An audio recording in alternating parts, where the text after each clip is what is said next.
بسم اللہ الرحمن الرحیم۔ بہن بھائیوں، بیٹے بیٹے، السلام علیکم۔ میں آپ کا اپنے چینل پر خوشامدید کرتا ہوں۔ تو آج کی ویڈیو کا عنوان ہے کہ جھوٹی قسمیں کھانے والے جہنم میں۔ تو آج کی ویڈیو بہت اہم ہے، بہت محنت سے آپ کے لیے بنائی ہے، اس لیے آپ کو چاہیے کہ اگر آپ میرے چینل پر نئے ہیں پہلے چینل کو سبسکرائب کر دیں اور بیل کو دبا کر آل پر کلک کر دیں تاکہ میری آنے والی اچھی سے اچھی ویڈیوز آپ کو ملتی رہیں۔ چلو دیکھتے ہیں اس ویڈیو میں کہ جھوٹی قسمیں کھانے والے جہنم میں۔ منقول ہے کہ قیامت کے دن ایک شخص کو اللہ عز و جل کی بارگاہ میں کھڑا کیا جائے گا۔ اللہ عز و جل اسے جہنم میں لے جانے کا حکم فرمائے گا۔ وہ عرض کرے گا، یا اللہ عز و جل، مجھے کس لیے جہنم میں بھیجا جا رہا ہے؟ ارشاد ہوگا، نمازوں کو ان کا وقت گزار کر پڑھنے اور میرے نام کی جھوٹی قسمیں کھانے کی وجہ سے۔ ذرا غور کیجئے کہ اللہ عز و جل جس نے ہمیں پیدا کیا، پوری کائنات کو تخلیق کیا، جس پر ہر بات ظاہر ہے، کوئی چیز اس سے پوشیدہ نہیں، چھپی ہوئی نہیں، حتیٰ کہ دلوں کے بھید بھی وہ خوب جانتا ہے، جو رحمان و رحیم بھی ہے اور قہار و جبار بھی ہے۔ اس رب الانام کا نام لے کر جھوٹی قسم کھانا کتنی بڑی نادانی کی بات ہے۔ یقیناً اللہ عز و جل کا عذاب برداشت نہیں ہو سکے گا۔ اگر ماضی میں جھوٹی قسمیں کھائی ہیں تو ان سے فوراً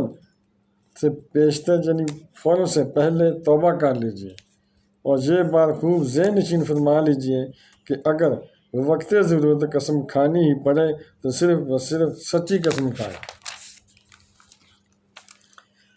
صدر و شریعہ بدر الطریقہ حضرت علامہ مولانا مفتی محمد امجد علی اعظمی علیہ رحمہ بہار شریعت میں فرماتے ہیں، بعض قسمیں ایسی ہیں کہ ان کا پورا کرنا ضروری ہے۔ مثلا کسی ایسے کام کرنے کی قسم کھائی جس کے بغیر قسم بھی کرنا ضروری تھا۔ گناہ سے بچنے کی قسم کھائی کہ گناہ سے بچنے کی قسم نہ بھی کھائیں تب بھی گناہ سے بچنا ضروری ہی ہے، تو اس صورت میں قسم سچی کرنا ضرور ہے۔ مثلا کہا، خدا کی قسم ظہر پڑھوں گا یا چوری یا زنا نہ کروں گا، قسم کی۔ دوسری قسم وہ کہ اس کا توڑنا ضروری ہے، مثلا گناہ کرنے یا فرائض و واجبات پورے نہ کرنے کی قسم کھائی، جیسے قسم کھائی کہ نماز نہ پڑھوں گا یا چوری کروں گا یا ماں باپ سے کلام یعنی بات چیت نہ کروں گا، تو قسم توڑ دیں۔ یعنی غلط قسم کی قسمیں ہیں وہ توڑ دیتے ہوتے ہیں۔ تیسری وہ کہ اس کا توڑنا مستحب ہے، یعنی ایسی قسموں کا توڑنا مستحب ہے یعنی اچھا ہے۔ مثلا ایسے امر یعنی معاملے یا کام کی قسم کھائی کہ اس کے غیر یعنی علاوہ میں بہتری ہے، تو ایسی قسم کو توڑ کر وہ کرے جو بہتر ہے۔ چوتھی وہ کہ مباح کی قسم کھائی یعنی جس کا کرنا اور نہ کرنا دونوں یکساں ہیں، اس میں قسم کا باقی رکھنا افضل ہے۔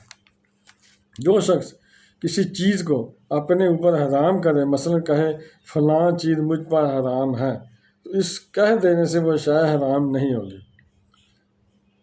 کہ اللہ عز و جل نے جس چیز کو حلال کیا اسے کون حرام کر سکے گا، مگر جس چیز کو اپنے اوپر حرام کیا اس کے برتنے سے کفارہ لازم آئے گا، یعنی یہ بھی قسم ہے۔ تجھ سے بات کرنا یعنی کہ حرام ہے، یہ بھی یمین یعنی قسم ہے، بات کرے گا تو کفارہ لازم ہوگا۔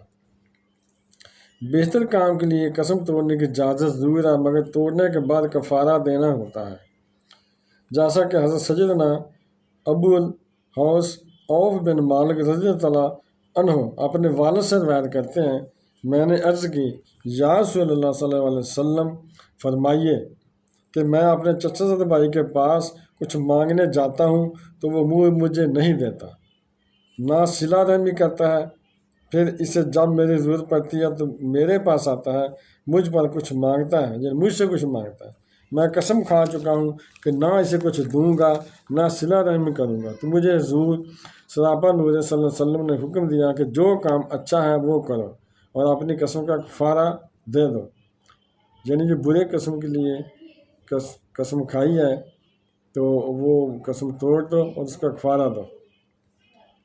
حضرت سیدنا عدی بن حاتم رضی اللہ عنہ فرماتے ہیں کہ میرے پاس ایک شخص 100 درہم مانگنے آیا۔ میں نے ناراض ہوتے ہوئے کہا تم مجھ سے صرف 100 درہم مانگ رہے ہو، حالانکہ میں حاتم تائی کا بیٹا ہوں، اللہ عز و جل کی قسم میں تمہیں کچھ نہیں دوں گا۔ پھر کہا اگر میں نے رسول اللہ صلی اللہ علیہ وسلم کا یہ ارشاد پاک نہ سنا ہوتا کہ جس شخص نے کسی کام کی قسم کھائی پھر اس نے اس سے بہتر چیز کا خیال کیا تو وہ اس بہتر کام کو کرے تو میں تمہیں کچھ نہ دیتا، چنانچہ میں تمہیں 400 درہم دوں گا۔ تو بیٹے تو بیٹی بہن بھائی، اگر آپ کو میری یہ ویڈیو پسند آئی ہے اور ابھی تک اگر آپ میرے چینل کو سبسکرائب نہیں کیا تو لازمی کر دیں اور بیل کو دبا کر آل پر کلک کر دیں تاکہ ہماری آنے والی اچھی ویڈیوز آپ کو ملتی رہیں۔ چلو ملتے ہیں نیکسٹ ویڈیو میں۔ السلام علیکم، خدا حافظ۔